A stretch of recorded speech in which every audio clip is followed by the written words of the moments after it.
Folks, welcome back to another episode of Coffee, Tea, and Crime. Episode today is going to be the kidnapping and murder of Kathy Nishiyama, Part 2.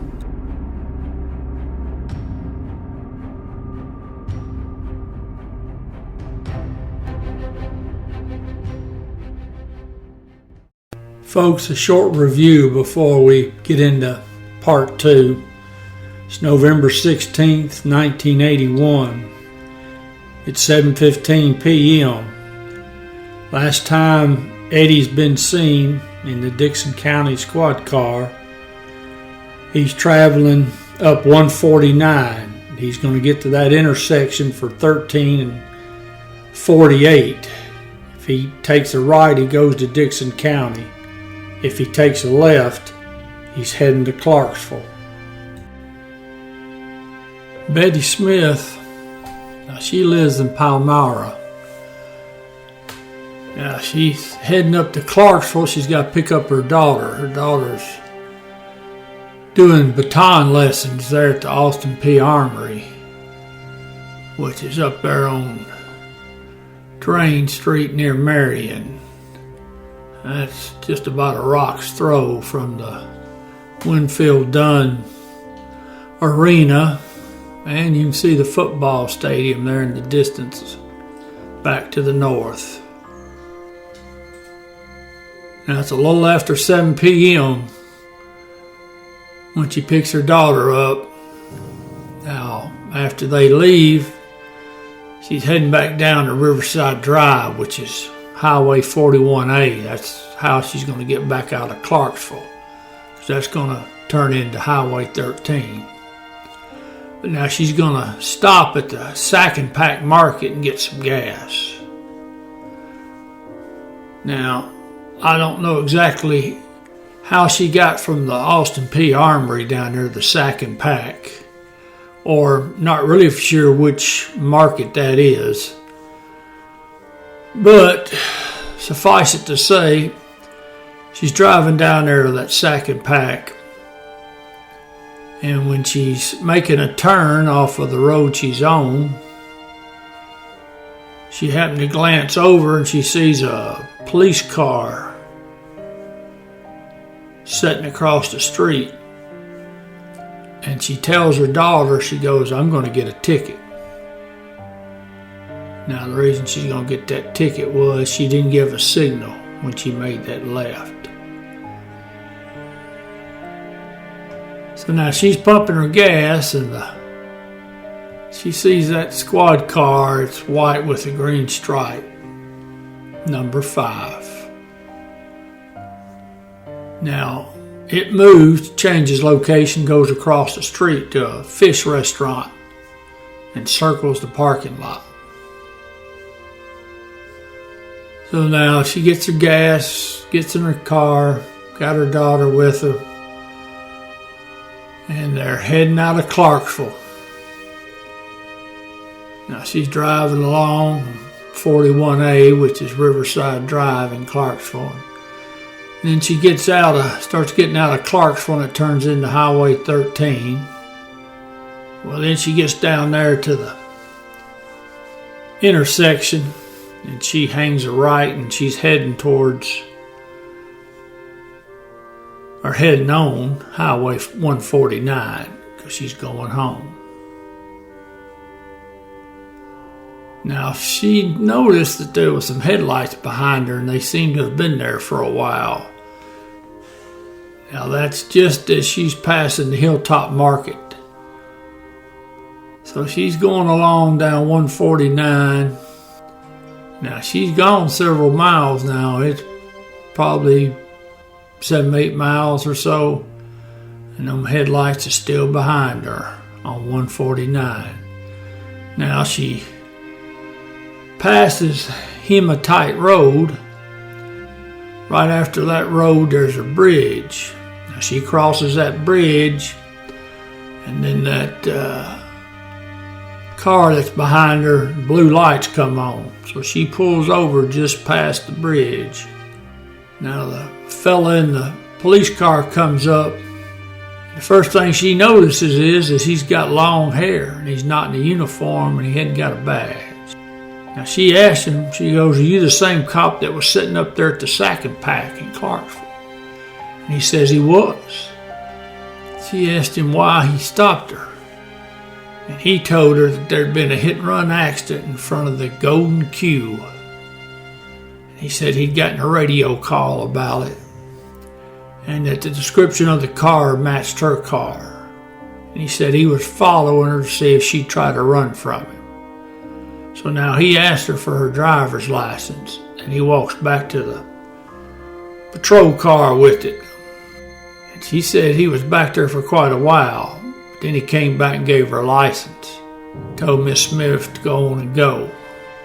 Now, Miss Smith would later testify that the whole time this fellow was talking to her, the flashlight was on her young daughter, sitting in the passenger seat. Now, later on, in March of 1982, she's watching the news, and she's going to see a picture of old Eddie.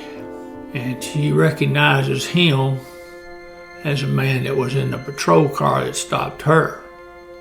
And at trial, she would positively identify Eddie as the man that stopped her and her daughter.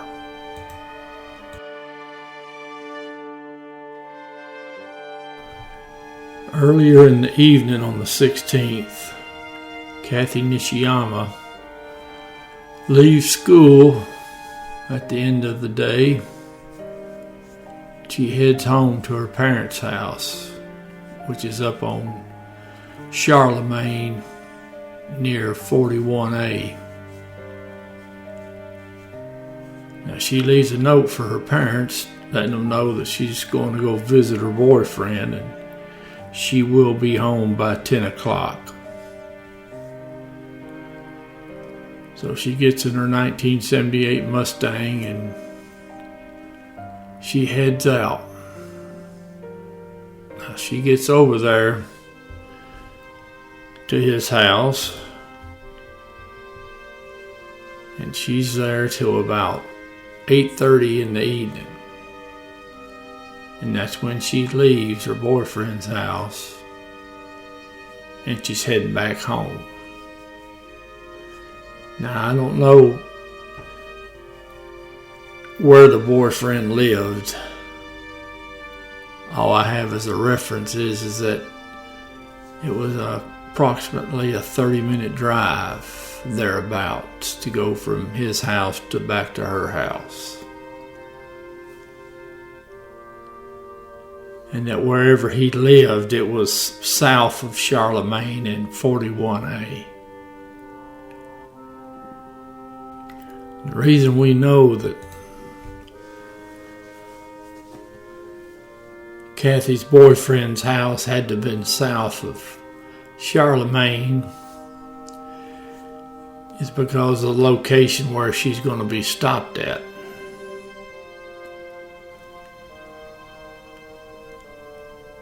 Now, as Kathy is coming up 41A, she makes the turn, left-hand turn, 41A, onto Lafayette. Now, Lafayette goes about a block and it's going to intersect Charlemagne. Now, at that intersection of 41A and Lafayette was a big old Church of God.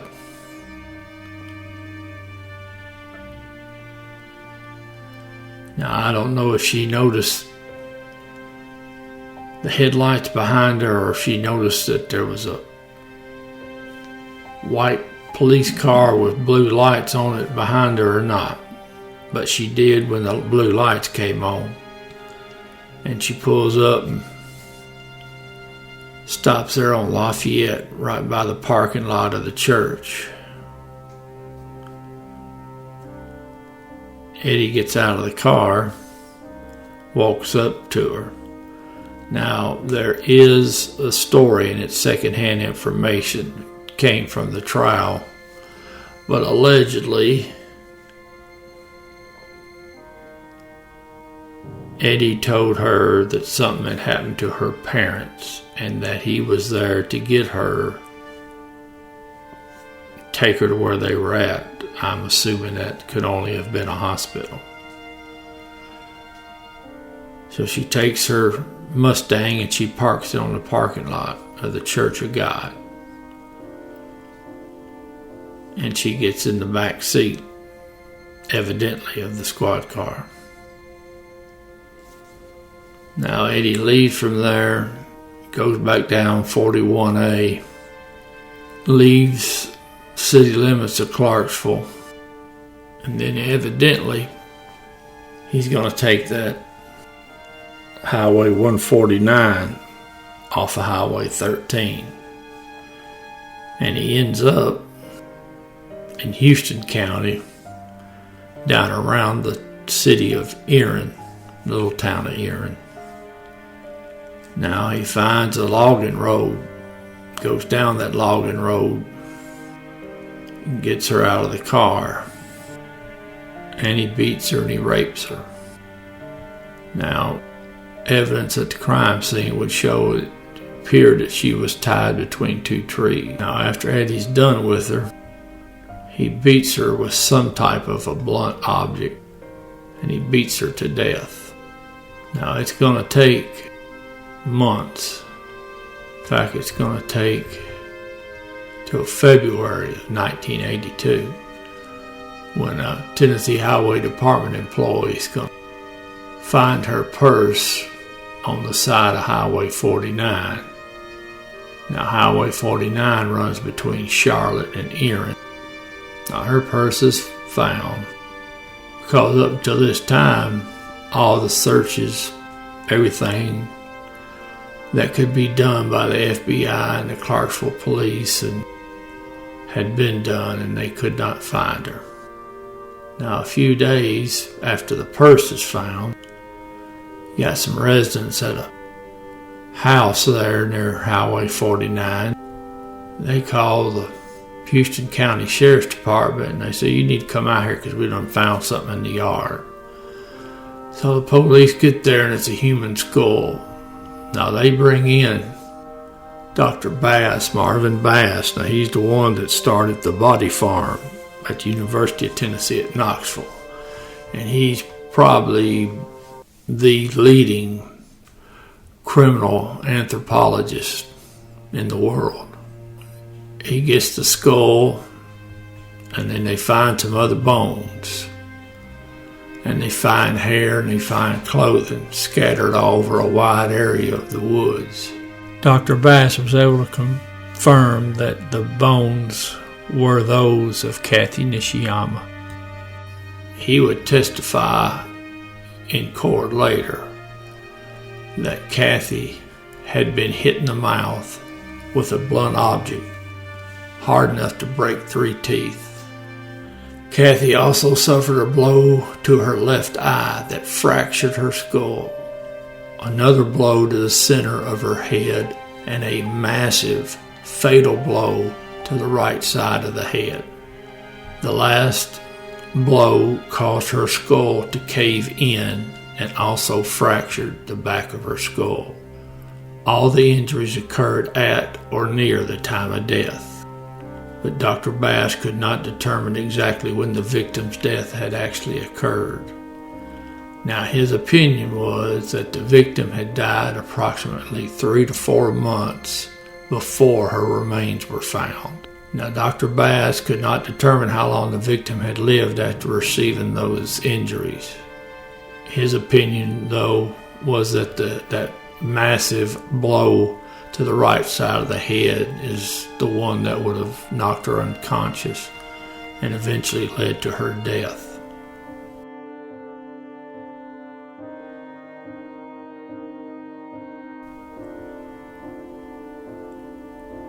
A lady named Carol Estes, who lives in Clarksville, she would later testify that she left her house, which is near the big church, at about 9 p.m. She was heading to Kroger's. She was going down 41A.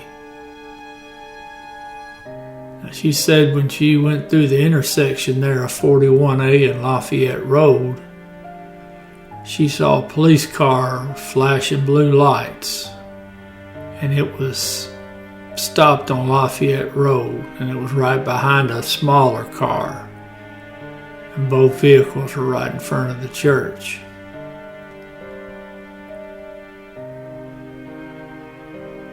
Now, a fella named Jackie Jackson, he was coming down 41A, and he turned on the Lafayette Road. Now, he's not sure exactly what time it was, but he knows it was before 10 p.m.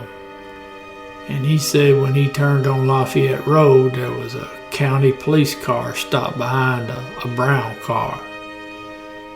He said that both vehicles had their lights out. He said he saw a man of normal height and weight with shoulder-length hair stand beside a brown car.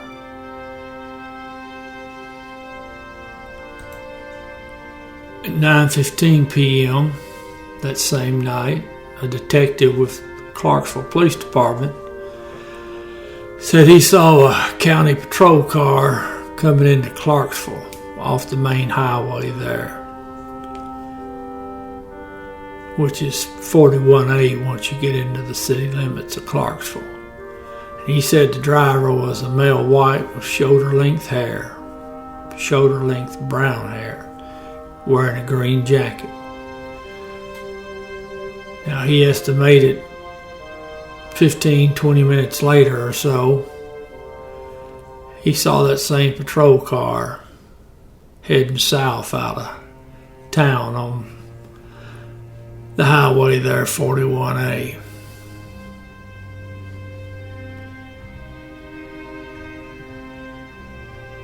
So we know Eddie's movements on the night of the 16th. We also know that Montgomery County Sheriff's Department had been in contact with the Dixon County Sheriff's Department several times and had complained that one of your cars is up here in our county stopping people, and he stopped them all over the place. Now, allegedly, according to the resource material, communications for Dixon County, every time they got that call, they called the chief deputy, Pfizer, and the sheriff, Doyle Wall. Now, other than that broadcast that went out about the squad car and the trustee, they didn't really do anything else. In fact, they didn't do anything. Now, Eddie didn't show up at the Dixon County Jail till about 3:30, 4 o'clock in the morning on the 17th. Several deputies would later testify that they saw what appeared to be blood on cruiser number 5, and that the back seat of the squad car looked like it had been used or needed to be cleaned. Now, despite the fact the sheriff and the chief deputy know about the fact that cruiser number 5 has been all over multiple counties stopping civilians, and the fact we got a missing girl in Clarksville where Eddie happened to be in cruiser number 5, that car was not processed. That car was cleaned up. Now, Eddie has always denied he had anything to do with the death of Kathy Nishiyama. Now, he was put on trial and found guilty and sentenced to death. Appellate court overturned it, sent it back down, found him guilty again, sentenced him to death. Or rather, they sent it back for the penalty phase, and he was sentenced to death again. and then it was overturned again. So Eddie sat on death row. Now, happily for society, Eddie died May of 2007 while in prison serving his life sentence. Now, the Nishiyamas, they sued the Dickson County Sheriff's Department, Doyle Wall and Carol Pfizer. Now, the state, they got $200,000, and I still hadn't found out if and what they got out of through the federal proceedings, because they sued Doyle Wall and Carol Pfizer via the federal government under color of law, basically saying that Doyle Wall and Carol Pfizer had a duty to protect Kathy Nishiyama, not get her murdered